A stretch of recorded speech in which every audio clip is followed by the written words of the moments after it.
yang perkembangan di Jakarta, ada seorang pejabat yang dipanggil dengan Ahok. Saya tidak tahu nama lengkapnya itu, karena saya pun tidak kenal siapa dia. Akan tetapi dari pengamatan saya dari tempat yang jauh, dia non muslim, tapi perilakunya di dalam sistem sosial lebih islami daripada pejabat-pejabat Islam itu sendiri, pejabat-pejabat muslim sendiri yang perilakunya justru jauh daripada nilai-nilai Islam. Saya salut dengan keberanian seorang Ahok, dengan prinsip-prinsip kehidupannya, dengan prinsip-prinsip kebenarannya.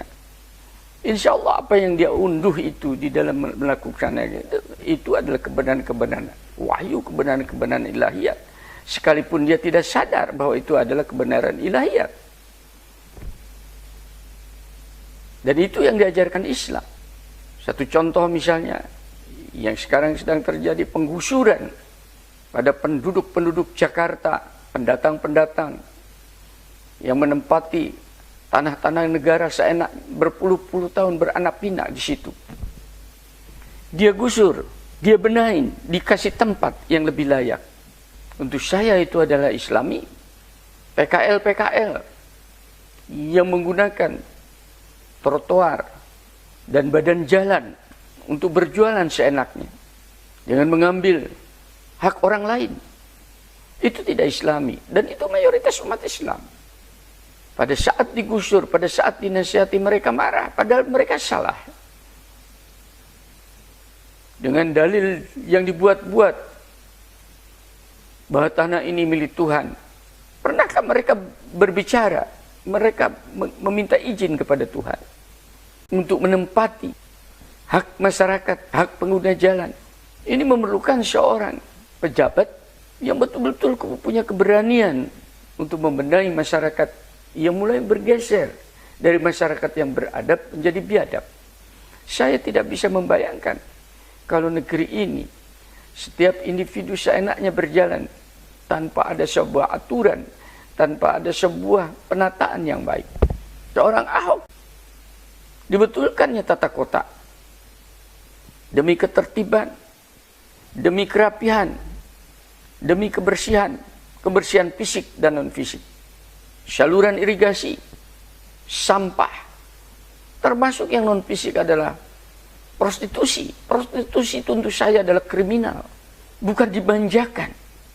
Di dalamnya terdiri daripada preman-preman yang memanfaatkan kemaksiatan, dosa terhadap ilahi, dosa terhadap kemasyarakatan itu tadi, untuk kehidupannya. Dan ini yang bisa menoto hanyalah kekuasaan, kekuatan.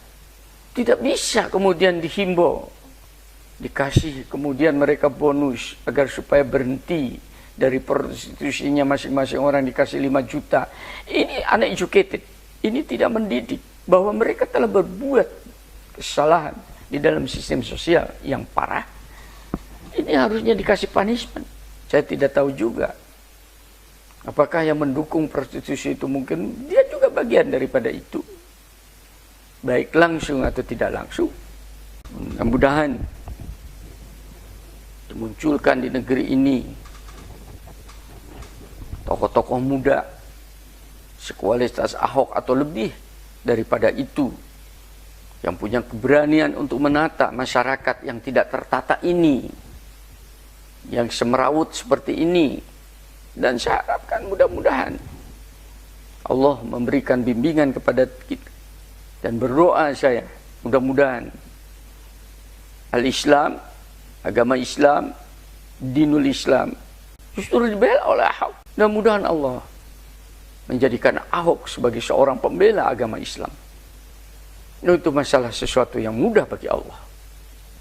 Saya ambil yang demikian ini daripada contoh kenabian. Rasul meminta kepada Allah, ya Tuhan, kuatkanlah Islam dengan Umar, dengan salah satu daripada Umar. Pada saat itu dikenal ada 2 Umar, yang satu Umar bin Khattab, yang satu dipanggil Umar juga, itu Abu Lahab.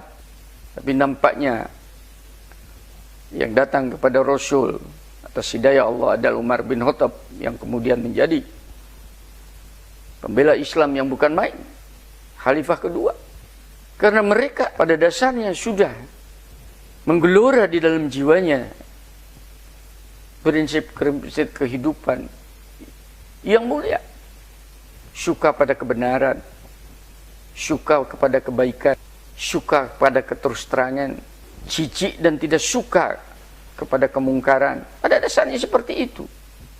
Kita tidak boleh menjustifikasi bahwa seorang yang karena belum bersyahadat kemudian dia itu lebih buruk daripada orang yang sudah bersyahadat sejak kecil. Belum tentu. Mayoritas perilaku umat Islam di Indonesia tidak seperti itu.